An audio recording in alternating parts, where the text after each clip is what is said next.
태평양 한가운데 유람선 한 척이 파손이 된 거예요. 그 소식을 듣고 곧바로 헬리콥터가 날아와서 가라앉는 배의 승객들에게 구명 밧줄을 내렸어요. 그러자 그 밧줄에 남자 10명, 여자 1명이 매달린 거예요.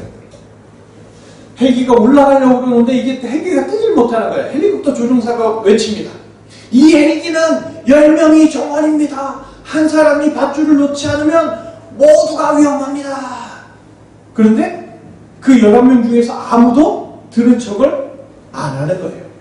그때 한 명뿐인 여자가 결심을 한 듯이 말합니다. 저는 평생 남편을 위해 희생하고 자녀들을 위해서 희생했습니다. 한 번 더 희생하는 것이 뭐가 그리 억울하겠어요. 제가 밧줄을 놓지요. 그런데 정작 헬기에 구조된 사람은 여자 한 명뿐이었대요. 왠지 아십니까? 그 한 명뿐인 여자가 자기가 희생하겠다고 말하자마자 나머지 10명의 남자들이 와 하고 박수치다가 전부 바다에 빠졌더랍니다. 자, 희생을 감수했던 여자에게는 죽음이 생명으로 바뀌었는데 남자들에게는 그 반대가 된 거죠. 자, 우리에게는요 어떤 상황도 바꾸어 주시는 분이 계십니다. 징계도 선물로 바꾸어 주시는 예수님의 사랑과 은혜 가운데 찬양과 감사의 기도가 넘치는 말씀의 시간 되시기를 주님의 이름으로 축복합니다. 아멘. 자, 인생을 살다 보면요 사자굴에 빠지는 것 같은 힘든 일을 만날 때가 있습니다. 자, 그럴 때 사람들은 이런 힘든 일이 왜 생겼을까? 내가 뭘 잘못했을까? 여러 가지 고민을 하게 되죠. 어떤 사람들은 말하기를 죄가 쌓이고 쌓여서 하늘이 그에 대한 벌을 내리기 때문이다 라고 이야기합니다. 그러고 보면 이 세상에서 죄가 없는 사람은 아무도 없어요. 내가 조금 편하고자 남을 힘들게 한 경우도 많이 있고요. 하다못해 무의식적으로 쓰레기를 버리는 그런 작은 죄 정도는 누구에게나 다 있죠. 고의든 실수든 간에 누구나 죄가 있습니다. 그렇다면 그런 죄들이 있으니까 그 죄에 대한 징계로 힘든 일을 당하게 되는 걸까요? 잘못한 일들이 결국은 징계로 돌아와서 우리가 힘들게 고난을 겪게 되는 걸까요? 힘든 일 당할 때 아유 내가 잘못했잖아. 죄에 대한 징계이겠거니 그냥 그렇게 받아들여야 하겠습니까? 우리 인생 100년도 못 살잖아요. 그런데 선물은 없고 징계만 있다 그러면 너무 억울하지 않겠어요? 많은 사람들이 사자굴과 같은 힘든 일을 만나지 않도록 열심히 기도합니다. 하나님이 계시다면 이런 기도를 들으시고 기도 열심히 하는 자에게 징계는 뒤로 밀어주시고 선물을 왕창 주셔야죠. 어느 누구도 사자굴 같은 고난의 징계는 절대 경험하고 싶지 않을 거예요. 도대체 어떻게 기도해야 징계를 피할 수 있을까요? 다니엘은 기도의 사람으로 알려져 있죠. 요즘 한국교회에 11월에 다니엘 기도라는 것이 크게 유행하고 있을 정도입니다. 자, 다니엘은 기도하는 사람이었어요. 그런데 그런 다니엘이 시기 질투하던 자들에 의해서 사자굴에 던져지게 됩니다. 다니엘의 삶은 기도를 빼고 말할 수가 없어요. 그 정도로 다니엘은 계속 열심히 기도했습니다.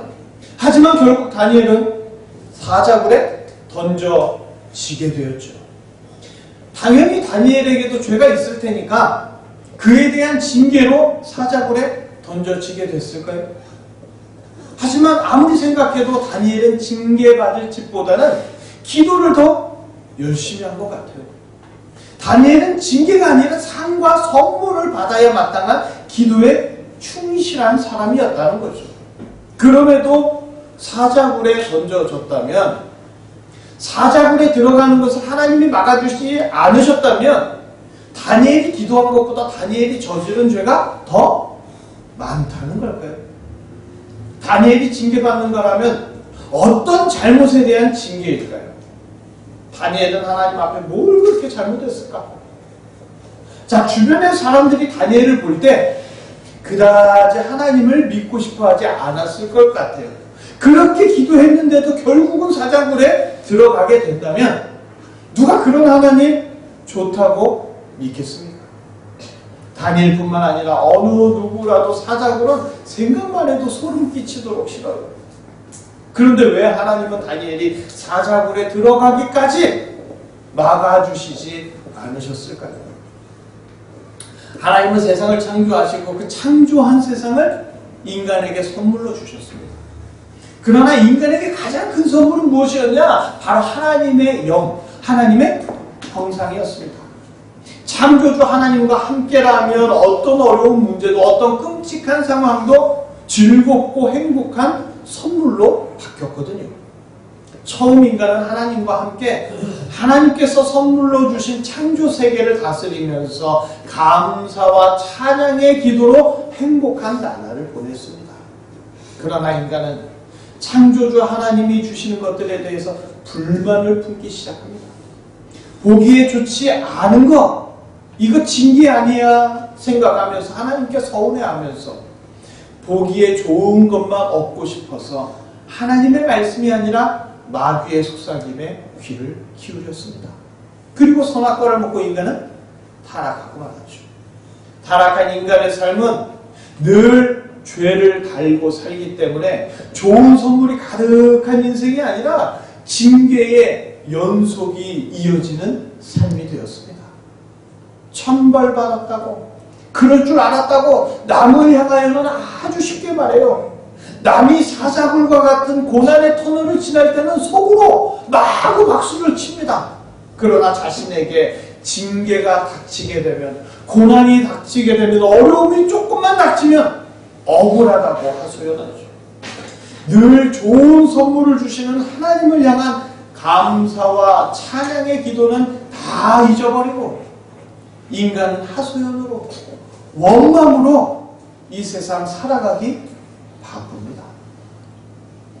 자, 한번 생각해보면 솔직히 다니엘도 살다 보면 죄를 지었을 거 아니에요. 그런 죄에 대한 징계로 사자굴을 피할 수 없는 그런 운명이었을까? 다니엘은요, 왕을 잘 보필했습니다. 62세의 왕위에 오른 다리오 왕은요, 정치라는 걸 잘 몰랐어요. 다니엘은 그런 왕을 도와서 백성과 왕을 위한 정치를 정말 잘했습니다. 다니엘은 다리오 왕의 정치적 입지를 든든하게 만들었을 뿐만 아니라 백성들도 살기 좋게 만들었고 백성들에게 신망받으며 사랑받는 왕으로 만들었어요. 그러나 반대로 다른 신하들, 기득권을 쥐고 있던 자들의 정치적 입지는 그만큼 약해진 거죠. 그래서 다니엘을 시기하고 미워했던 신하들은 다니엘을 사자굴에 던져넣기에 이르는 거죠.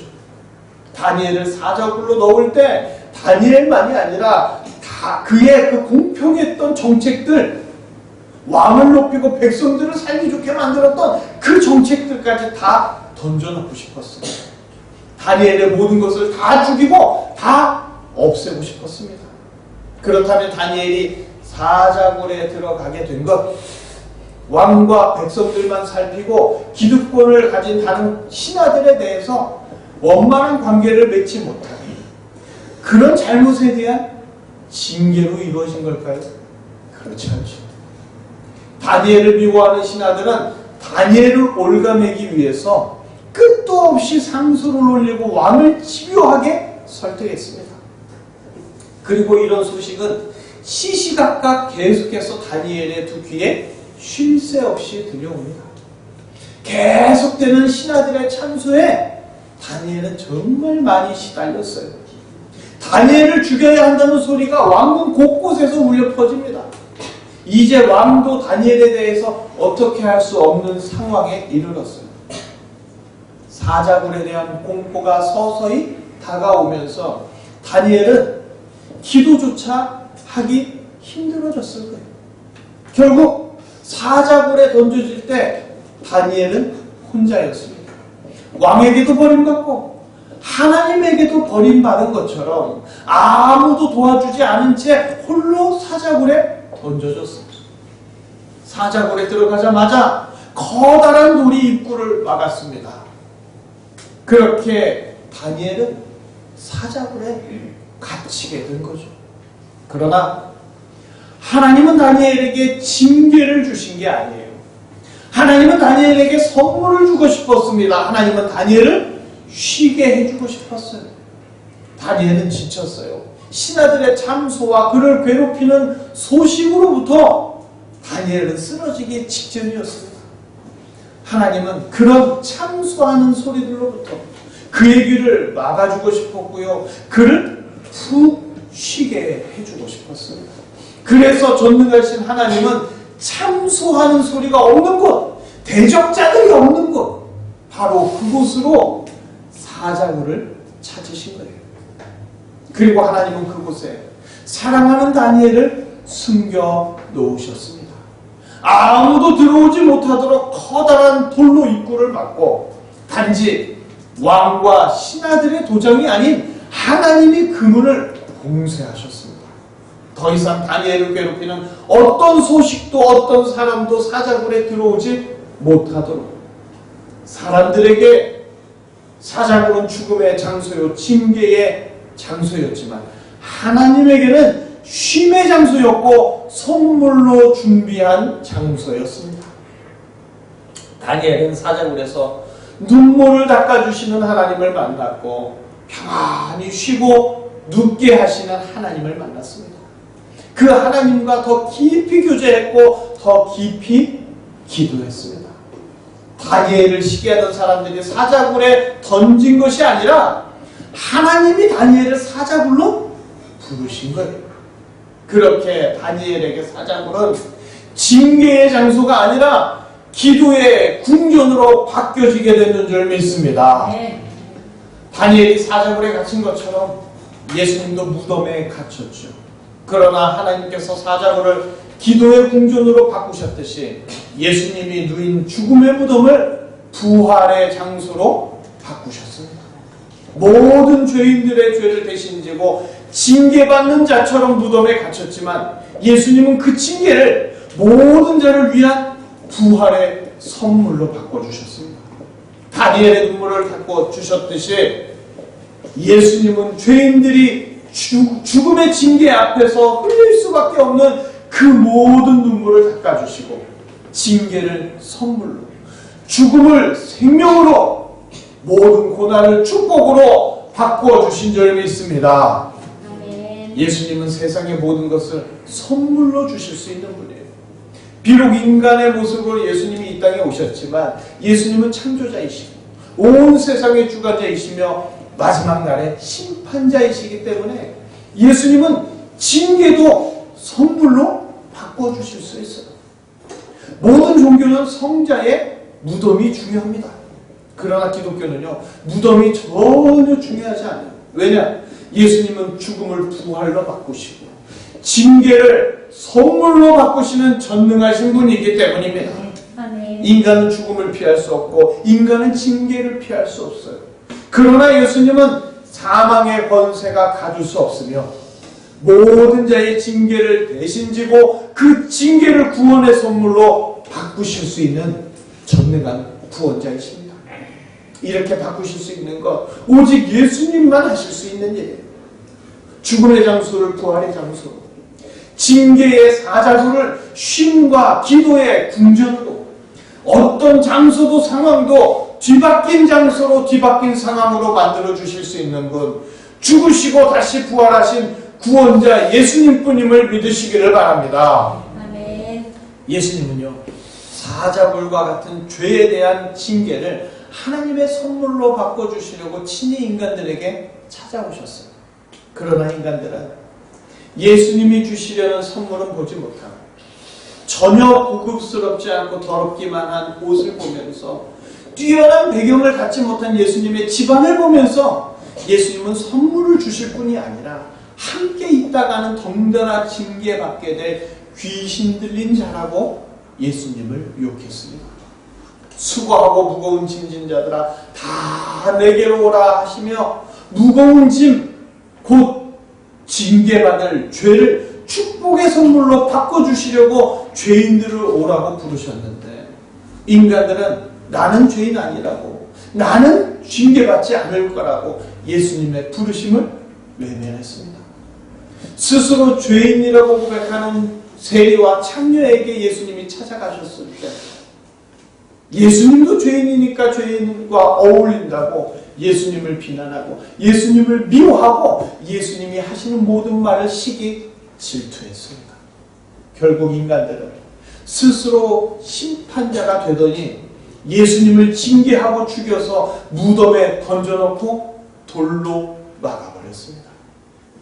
예수님은 인간들에게 구원의 선물을 주시려고 오셨는데 인간들은 예수님을 죽음의 무덤에 가둔 뿐이었습니다. 그럼에도 예수님은 인간의 죄에 대한 징계를 축복의 선물로 바꾸시기 위해서 죽음의 사역을 결코 피하지 않으셨습니다. 마태복음 27장 46절 우리 함께 읽어보실까요? 제 9시쯤에 예수께서 크게 소리질러 이르시되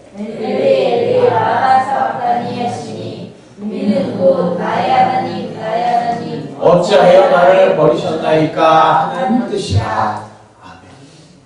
예수님은 십자가에 달린 채 하나님께 버림당하셨습니다. 인간으로부터도 버림당하고 하나님으로부터도 다 버림당하시며 인간의 죄에 대한 징계를 예수님 홀로 다 감당하셨어요. 그리고 예수님은 무덤에 들어가셨죠. 마태복음 27장 60절 그리고 66절 함께 읽겠습니다. 바위 속에 판 자기 새 무덤에 넣어두고 큰 돌을 굴려 무덤 문에 놓고 가니 66절 그들이 경비병과 함께 가서 돌을 임봉하고 무덤을 굳게 지키니라. 아멘. 숨을 거두신 예수님이 아리마대 요셉의 무덤에 안치되셨을 때 대제사장의 무리들이 경비병들과 함께 가서 돌을 임봉하고 굳게 지켰습니다. 다니엘이 사자굴에 갇힐 때 왕과 귀족들의 도장으로 사자굴을 임봉하듯이 예수님의 무덤을 아무도 열지 못하도록 임봉했습니다. 그러나 예수님은 죽음의 무덤을 부활의 소망으로 바꾸셨고 징계받아야 할 모든 죄인들에게 구원의 선물을 주셨습니다. 십자가까지 지셨으면 할 거 다 한 셈 아니겠어요? 그러나 예수님은 무덤에 갇히실 일까지 필요 없었는데도 예수님은 무덤에 갇히셨고 그리고 죽음의 장소를 부활의 장소로 모든 믿는 자들을 위한 생명과 소망의 장소로 바꾸어 주셨습니다. 다니엘의 사자굴을 선물로 바꿔주신 것처럼 죄인들의 징계를 대신 받으신 예수님, 죽음의 무덤에서 죄인들의 징계에 대한 죄를 구원의 선물로 바꿔주신 줄 믿습니다. 사람들은 사자굴과 같은 고난 앞에서 기도한다고 하지만 왜 이런 일을 내가 당해야 하냐고 하소연과 원망을 내뱉을 뿐입니다. 그러나 예수님은 믿는 자에게 징계를 주시는 분이 아니라 선물을 주시는 분이에요.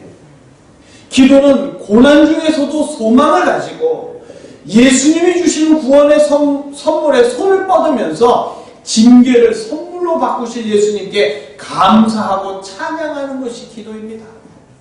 원망은 기도가 아니에요. 하소연은 기도가 아닙니다. 절망을 소망으로 바꾸시는 예수님을 찾고 구하는 소망의 기도로 사는 자는 축복의 선물을 언제나 한아름 안고 살게 됩니다. 예수님을 향한 기도가 징계를 선물로 교환하는 은혜의 도구가 되는 거예요. 죄인이 받을 징계마저도 예수님의 은혜의 사역 때문에 축복의 선물이 되는 것을 분명히 알고 예수님께 감사하고 그 이름을 찬양하는 것, 그것이 바로 기도입니다. 기도는 고난 중에서도 소망을 갖고 오직 예수님만 구하는 것, 그것이 기도입니다.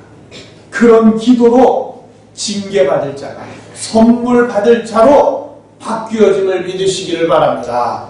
아멘. 타락한 인간은 언제 어디서 죄에 대한 징계를 받을까 무서워하고 두려워하는 가련한 인생을 살아야 합니다. 그러나 하나님 아버지는 독생자 예수님을 보내주셨어요. 무서운 징계를 피할 수 없는 인간들에게 그들의 징계를 선물로 바꿔주십니다. 예수님에게 인간이 받을 징계를 대신 받게 하심으로 인간의 모든 징계를 없애주시고 인간에게는 구원의 선물, 영생의 선물을 안겨주시죠.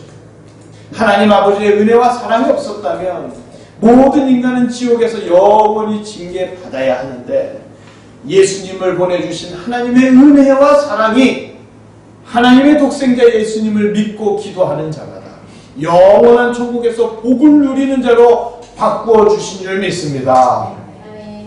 다니엘이 사자굴에 던져지고 그 큰 돌로 입구를 막아버렸을 때 왕은 자리를 떠났고 신하들은 큰 소리로 이제 됐다 하고 환호했을지 몰라요. 그러나 사자굴은 하나님이 사랑하는 다니엘에게 친히 준비하신 쉼의 장소, 위로의 장소였습니다. 사람들의 생각에 사자굴은 죽음의 장소지만 하나님에게 사자굴은 사랑하는 아들에게 주시는 별장이요 호텔이었습니다. 하나님의 생각과 인간의 생각은 다릅니다. 다니엘은 하루라도 사자굴에 들어가기를 미뤘지만 하나님은 사랑하는 아들을 하루라도 빨리 사자굴로 들어오게 해주고 싶었어요. 다니엘이 빨리 들어와서 편히 쉬는 것이 하나님이 원하시는 사랑의 방법이었거든요. 사자굴에 던져놓고 돌로 굴을 막았을 때 빛이 막히고 도움이 막히고 생명이 막힌 것 같았지만 실상은 더 이상 내 아들을 괴롭히지 말라고 하나님이 다니엘을 부르시고 하나님이 돌을 막으시고 아무도 들어올 수 없도록 왕과 신앙의 도장까지 찍게 하셨습니다. 사람들은 죽이려고 도장 찍었는데 하나님은 다니엘을 보호하시려고 도장 찍게 하셨습니다. 사자굴에 들어선 다니엘, 죽음의 공포가 확 들이닥칠 줄 알았는데 오히려 하나님이 함께하고 계시는구나 라는 것을 알고 느끼게 되었습니다. 이제 다니엘에게 사자굴은 죽음의 장소가 아니라 기도할 수 있는 궁전으로 완전히 뒤바뀐 장소가 되었습니다. 다니엘을 반대하던 자들의 더러운 입과 시끄러운 소리를 전능하신 하나님께서는 일순간에 침묵과 정적이 흐르는 고요함으로 만들어 주셨어요. 그것이 다니엘에게 사자굴로 들어오라고 하신 이유였습니다.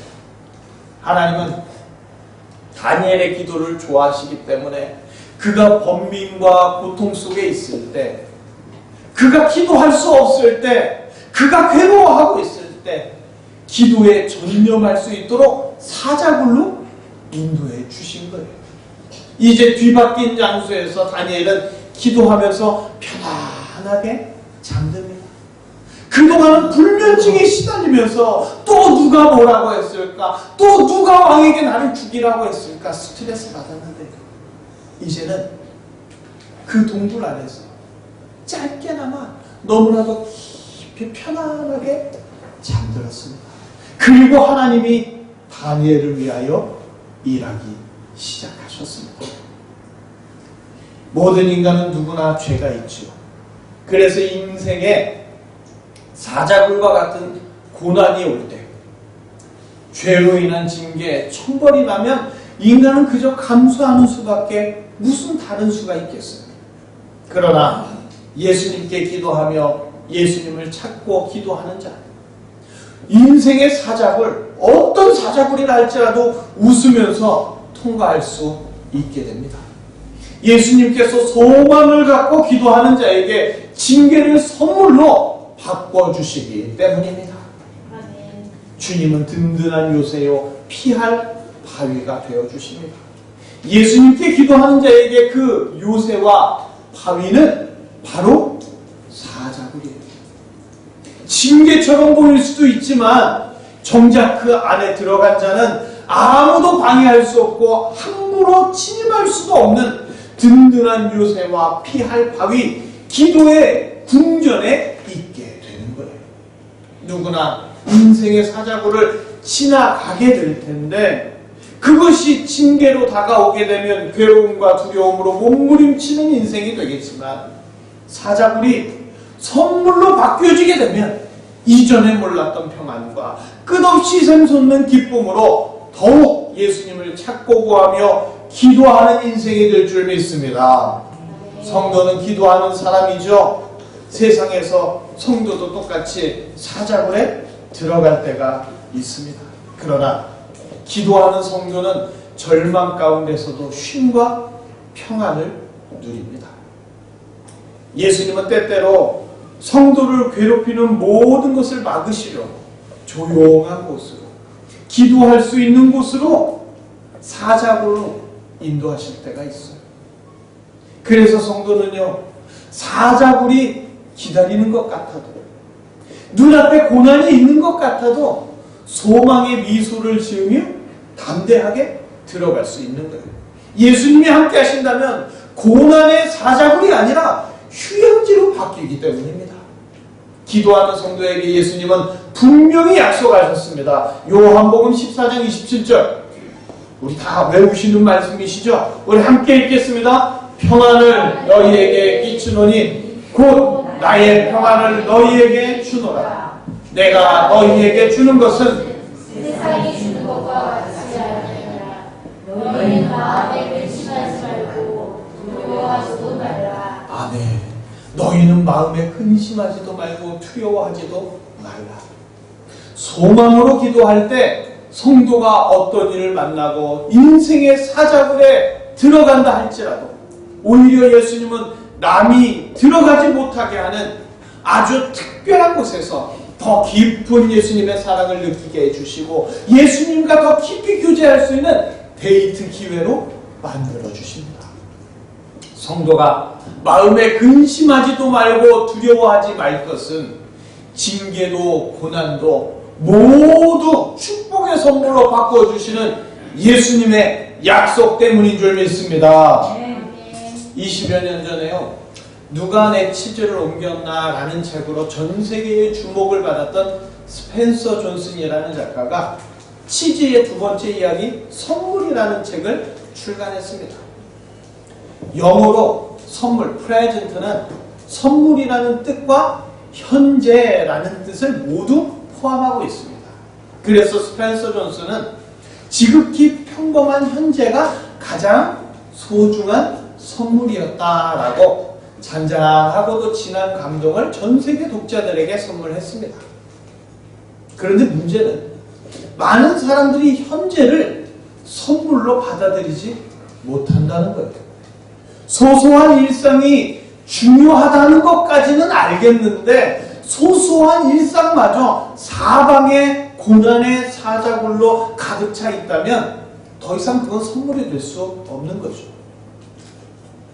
이 시대 사람들에게 고난의 사자굴은 끊임없이 기다리고 있습니다. 간신히 하나 끝났다 싶으면 또 다른 사자굴이 여전히 입을 벌리고 있는 거죠.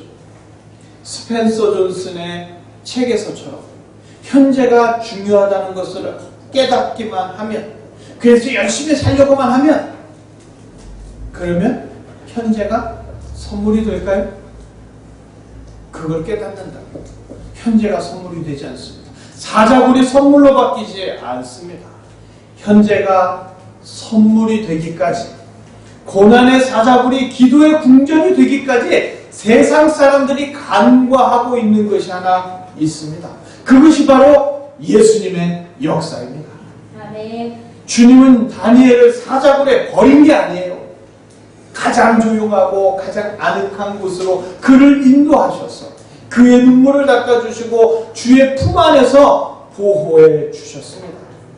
우리는 사자굴을 우리를 위한 선물로 바꾸시는 예수님의 역사를 다니엘을 통하여 분명히 알아야 합니다. 이런 진리를 알고 징계도 선물로 바꾸시는 예수님을 찾고 기도하는 것이 바로 기도입니다. 우리에게 사자굴과 같은 고난과 환난이 기다릴 때 오히려 환난 중에서 기뻐할 수 있는 것, 환난을 기쁘게 현재의 모든 상황을 선물로 바꿔주실 예수님을 믿고 기도할 수 있기 때문입니다. 아멘. 우리가 어떤 상황에 있든지 뒤바뀐 장소를 선물해 주실 예수님이 계시기 때문에 우리는 늘 기도하며 예수님만 바라볼 수 있게 됩니다. 이것이 우리의 기쁨이요, 이것이 우리의 자랑인 줄 믿습니다. 아멘. 우리 함께 찬양했지요. 아무것도 두려워 말라. 그냥 흥얼거리면서 지나가 버리는 그런 노래가 아닙니다. 예수님은 우리의 입술을 열어서 곡조 있는 기도, 찬양을 하게 하시면서 예수님을 알게, 예수님을 깨닫게 하시는 거예요. 우리가 아무것도 두려워하지 않는 것은 다니엘의 사자굴, 곧 고난과 징계의 장소가 기도의 궁전이 되는 것처럼 우리의 어떤 고난과 징계도 예수님의 보혈의 피를 지나고 나면 우리에게 선물이 되기 때문입니다. 속상한 일, 두려운 일, 힘에 겨운 일이 있으십니까? 원통하고 속상한 일이 있으세요? 두려워 떨면서 징징거리고 하소연하는 그런 기도가 아니라 예수님께서 어떤 선물을 준비하고 계시는지 소망 가운데 감사하고 찬양하는 기도가 우리의 기도가 되어야 합니다. 아멘. 우리의 기도의 핵심 언제나 예수님입니다. 지나간 고난의 사건들을 한번 생각해 보세요. 그리고 그걸 예수님께서 어떤 선물로 바꿔주셨는지 과거를 헤아려 보십시오. 예수님은 한 번도 우리를 실망시키신 적이 없습니다. 다만 우리가 사자굴 앞에서 원망하고 하소연하느라고 고난과 징계가 선물로 바뀌어진 것을 보지 못했을 뿐이에요. 다니엘처럼 기도하는 우리 모두가 되기를 바랍니다. 아멘. 다니엘과 같이 기도하며 아무것도 두려워하지 말고 현재를 선물로 바꿔주시는 예수님께 감사하고 찬양하며 살아가시기를 주님의 이름으로 다시 한번 축복합니다. 기도하시겠습니다.